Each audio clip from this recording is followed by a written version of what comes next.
Jadi, jika Anda itu tadinya ditagih terus-terusan, namun tiba-tiba berhenti sampai 1 minggu, 2 minggu, 3 minggu, kemungkinan hutang Anda sudah diklaim oleh asuransi atau sudah di-cover oleh asuransi. Ya, karena di sini di peraturan OJK yang terbaru yang diterbitkan pada tahun 2023 menyatakan bahwa pengalihan resiko pendanaan atau gagal bayar sebagaimana dimaksud pada angka 1 huruf D dapat dilakukan melalui mekanisme asuransi atau penjaminan. Nah, nomor 7, dalam melakukan pengalihan resiko pendanaan sebagaimana dimaksud pada angka 6, penyelenggara atau pinjol dapat bekerja sama dengan perusahaan asuransi atau perusahaan penjaminan yang memiliki izin usaha dari otoritas jasa keuangan sesuai dengan ketentuan perundang-undangan. Nah ini ya, bisa bekerja sama dengan perusahaan asuransi. Oke. Jadi ya hutang Anda sudah lunas gitu loh, sudah auto lunas. Saya waktu gagal bayar dulu ramenya itu sekitaran 3 bulan sampai 6 bulan. Nah, setelah itu sepi, tidak ada lagi yang menelpon, yang WA, yang SMS itu nggak ada lagi. Ya, padahal dulu di tahun 2021 waktu saya galbay itu belum ada pernyataan pinjol wajib menggunakan asuransi. Oke, namun sekarang ini sudah ada pernyataan resminya bahwa pinjol, penyelenggara pinjol dapat bekerja sama dengan perusahaan asuransi.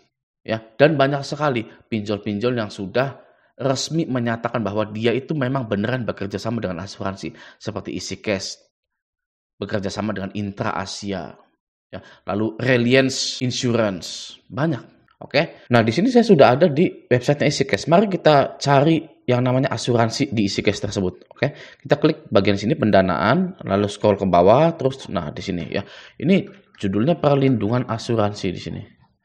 Mana nih? Bentar. Set. Nah, ini dia. Perlindungan asuransi ya. Kami bermitra dengan penyedia asuransi Reliance dan Intra Asia untuk melindungi dana Anda, dananya investor. Jadi kalau ada investor yang invest ke EasyCash lalu nasabahnya gagal bayar, ya sudah tenang saja, nanti akan di-cover oleh asuransi tersebut. Nah, ini buktinya nih, asuransi.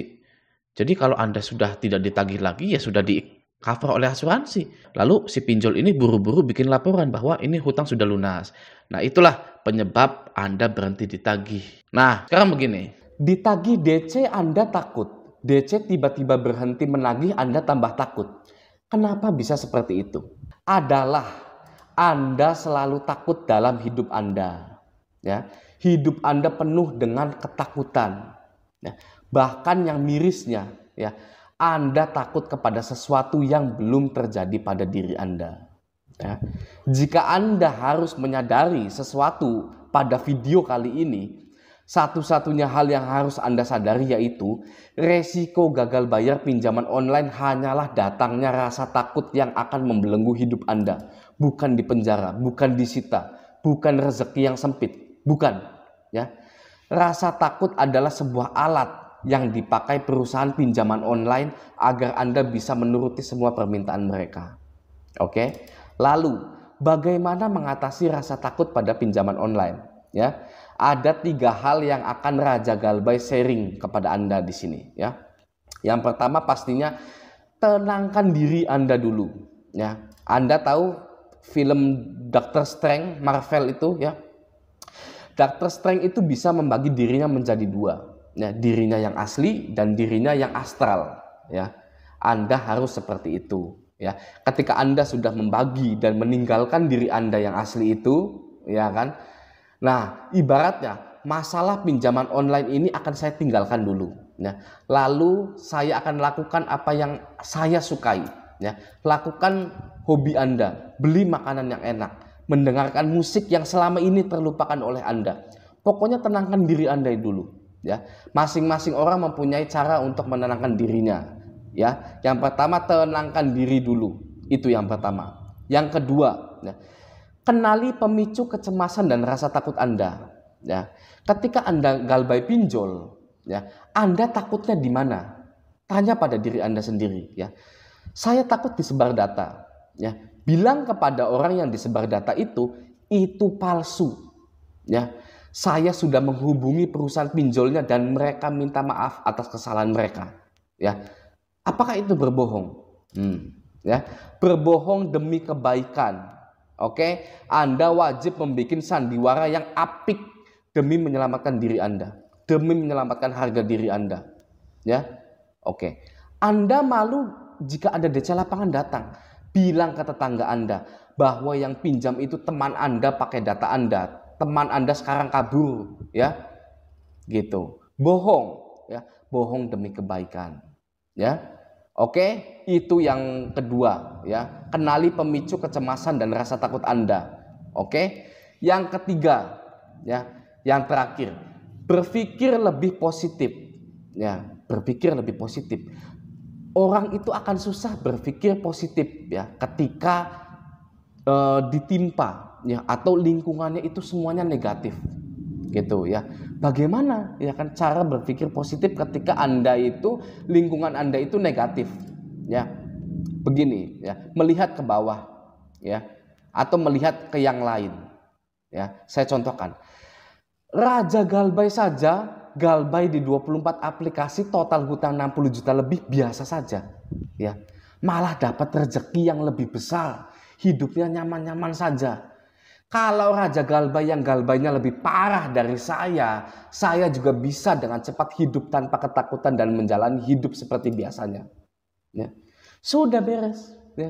Anda tidak akan takut lagi dan menjadi lebih berani dalam hidup Anda ketika Anda menerapkan ketiga hal tersebut, ya. Tapi mau saya bilang ini itu kepada Anda, sebenarnya saya tetap tidak bisa menyuruh Anda menjadi lebih berani lagi dalam hidup Anda, karena keberanian akan muncul jika Anda memutuskan diri Anda untuk menjadi berani, ya. Hanya Anda yang bisa. Oke? Raja Galbay di sini hanya pencetus fakta-fakta yang ada, ya. Raja Galbay hanya memberikan inspirasi yang tidak terlintas oleh orang kebanyakan. Tapi keputusan menjadi manusia yang berkualitas, keputusan menjadi berani di jalan yang benar hanya ada di tangan Anda. Oke?